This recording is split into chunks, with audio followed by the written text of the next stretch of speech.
ओम नमः शिवाय। नमस्कार दोस्तों, स्वागत है आप सभी का आपके अपने YouTube चैनल खुशहाल ज़िंदगी में। दोस्तों बात करेंगे करवा चौथ के पूजा सामग्री की।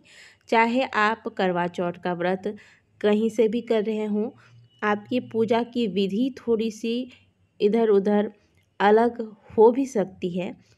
कहने का मतलब है कि कुछ चीज़ें कुछ लोगों के यहाँ करवा चौथ में होती हैं, कुछ चीज़ें कुछ लोगों के यहाँ करवा चौथ में नहीं होती हैं।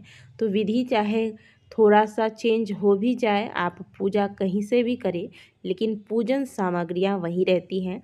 तो आज के वीडियो में हम करवा चौथ के पूजन में जो आवश्यक सामग्रियाँ हैं, जो आपको पूजा में अवश्य शामिल करनी चाहिए, वो पूरी लिस्ट बताने वाले हैं। साथ ही बताएंगे करवा चौथ साल 2023 में किस दिन रखा जाएगा, सरगी किस दिन लेंगे, तथा चंद्र देव की जो पूजा हम करते हैं तो चंद्रोदय का समय क्या होगा। ये पूरी जानकारी आज के वीडियो में हम आपको देने वाले हैं। चलिए फटाफट से वीडियो को आरंभ करते हैं। इससे पहले वीडियो को एक लाइक अवश्य कर दीजिए। आपका एक लाइक मुझे बहुत ज़्यादा मोटिवेट करता है। और अगर चैनल पर पहली बार आए हैं तो चैनल को सब्सक्राइब अवश्य कर लीजिएगा।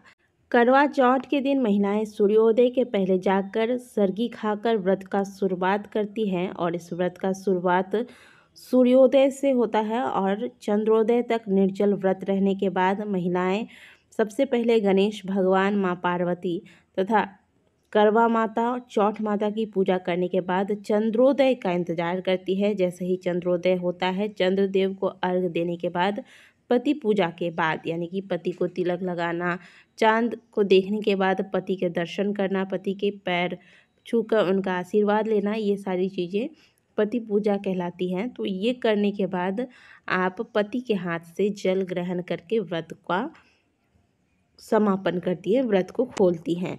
तो साल 2023 में करवा चौथ का व्रत किस दिन रखा जाएगा, पहले ये जानते हैं।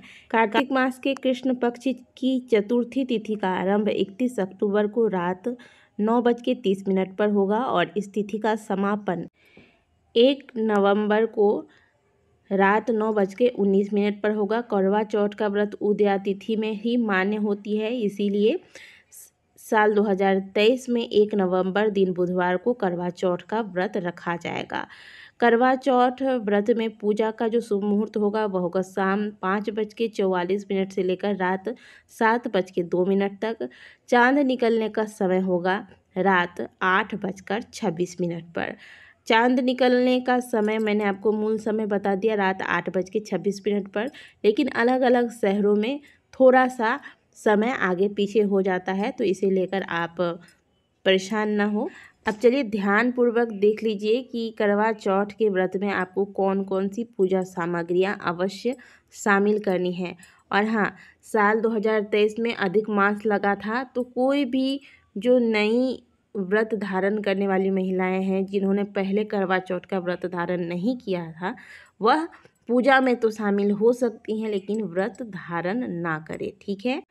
सबसे पहले तो आप पूजा सामग्री में करवा माता का एक फ़ोटो रख लें। अगर पहले से आपने फ़ोटो फ्रेम करवा के रखा है तो उसका प्रयोग कर सकते हैं। अगर नहीं है, आप कई लोग केवल फ़ोटो ले लेते हैं और हर साल उसका विसर्जन भी कर देते हैं। तो अगर आपके पास फ्रेम करके रखा हुआ है तो उसी का प्रयोग करें। नहीं किया हुआ है तो एक फ़ोटो अवश्य ले लीजिएगा। एक शिव परिवार का फ़ोटो ले लीजिएगा जिसमें शिव जी, माता पार्वती और गणेश जी रहते हैं। ऐसा कोई एक छोटा सा फ़ोटो, मूर्ति जो भी आपके पास है वो रख लीजिएगा। करवा ले लीजिएगा। कुछ लोग धातु की यानी कि पीतल की बनी हुई करवा रखते हैं पहले से ही और प्रत्येक साल उसका प्रयोग करते हैं, और कुछ लोग मिट्टी का। तो मिट्टी का करवा केवल एक बार ही पूजा में प्रयोग होता है, इसके बाद इसका प्रयोग नहीं कर सकते हैं। तो करवा अगर आप घर में अकेले पूजा कर रहे हैं तो 2 करवा लीजिएगा, और करवा के ऊपर ढक्कन अवश्य ले लीजिएगा, क्योंकि इसमें भी इसका भी प्रयोग किया जाता है, जो कि मैंने पिछले वीडियो में आपको बहुत ही डिटेल से बताया था। करवा के संबंध में हर एक बातें आपको समझाई थी। उस वीडियो को अगर आपने नहीं देखा है तो अवश्य जाके देख लीजिएगा। करवा से संबंधित जो भी आपके सवाल है, सभी के जवाब आपको उस वीडियो में मिल जाएंगे। लिंक मैं डिस्क्रिप्शन बॉक्स में दे दूँगी। 2 करवा के अलावा एक कलश में जल भर के रख लीजिएगा। इसके अलावा एक एक चालन ले लीजिएगा जो कि बहुत ही आसानी से करवा चौथ के आप सामग्रियाँ लेने जाएंगे तो आपको मिल जाएगा। तरह तरह के चालन आपको मिल जाएंगे। ध्यान रखिएगा कि प्लास्टिक का नहीं लेना है, क्योंकि यह गल भी जाएगा आपका, और पूजा में प्लास्टिक की चीज़ों का प्रयोग नहीं किया जाता है, ठीक है। एक थाली में आपको कुछ अलग से सुहाग की सामग्रियाँ रखनी है जो सास को पूजन के बाद दिया जाता है। उसमें आप एक साड़ी रख लीजिएगा, बिछिया हो सके तो एक जोड़ा बिछिया या फिर पायल हो सके तो रख लीजिएगा। श्रृंगार की सामग्रियों में, सुहाग की सामग्रियों में आप सभी को पता है सिंदूर, महावर, चूड़ी, बिंदी, ये सारी चीज़ें आपको शामिल करनी है। आप चाहे तो परफ्यूम वगैरह, और अपने सास को आप अच्छे से जानती होंगी वो क्या क्या चीज़ें प्रयोग में कर लाती हैं। आप अपने सामर्थ्य अनुसार वो सारी चीज़ें इस थाली में रख सकती हैं। ये चीज़ें पहले हम पूजा के दौरान करवा माता को, माँ पार्वती को स्पर्श कराएंगे, चढ़ाएंगे। इसके बाद ये जब हम पूजा पूर्ण करते हैं, चंद्रदेव की पूजा समाप्त करने के बाद जल लेते हैं। इसके बाद ये चीज़ें जब हम पूजा सामग्रियाँ उठाने लगते हैं, विसर्जन करते हैं पूजा का, तब ये चीज़ें हम सास को देकर सास के चरण स्पर्श करके उन्हें प्रणाम करते हैं। अब जिनकी सास सुहागन नहीं है या फिर सास नहीं है, तो आप ऐसे में अपनी जेठानी या फिर बड़ी ननद या अपनी बड़ी बहन को भी दे सकती हैं, या फिर आपके सास के समान अगर परिवार में कोई वरिष्ठ महिला है, जैसे काकी सास हो गई, मामी सास हो गई, उन्हें भी आप दे सकते हैं। करवा चौथ में अगर आपके यहाँ कुछ अलग से पकवान प्रत्येक वर्ष बनाने का रिवाज है, जो बहुत पहले से चला आ रहा है, तो वो अवश्य बनाइएगा। कुछ लोग घर में ही पूरी पकवान वगैरह बनाते हैं और कुछ लोग बाज़ार से ही मिठाई वगैरह मंगवा लेते हैं।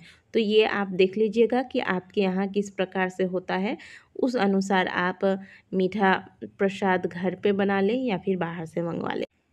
एक थाली में 5 प्रकार के फल लीजिएगा। इसमें एक नारियल यानी कि श्रीफल अवश्य होना चाहिए और केले का फल अवश्य होना चाहिए। इसके अलावा और मौसमी फल आप ले लीजिएगा, लेकिन ये दोनों फल प्रत्येक पूजा में अवश्य शामिल करना चाहिए। इसके अलावा एक चुनरी ले लीजिएगा करवा माता को अर्पित करने के लिए।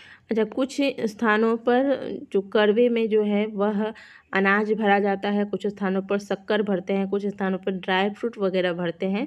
तो आपके यहाँ कैसा करते हैं आप उस हिसाब से कीजिएगा। पुष्प रख लीजिएगा। गणेश जी की पूजा होगी तो दुर्वा अवश्य रख लीजिएगा। महादेव को आपको पूजा करने के लिए बेलपत्री अगर प्राप्त हो जाए तो बेलपत्र रख लीजिएगा। इसके अलावा अक्षत, चंदन करवा माता को और चौठ माता को, माँ पार्वती को अर्पित करने के लिए, गणेश जी को अर्पित करने के लिए सिंदूर रख लीजिएगा। अगर सीक मिल सके, आप स्क्रीन पर देख रहे होंगे करवा के अंदर सीक डाला जाता है, अगर सीक मिल सके तो अवश्य लीजिए। नहीं मिलता है कोई बात नहीं, इसके बिना भी पूजा हो सकती है, चिंता मत कीजिए।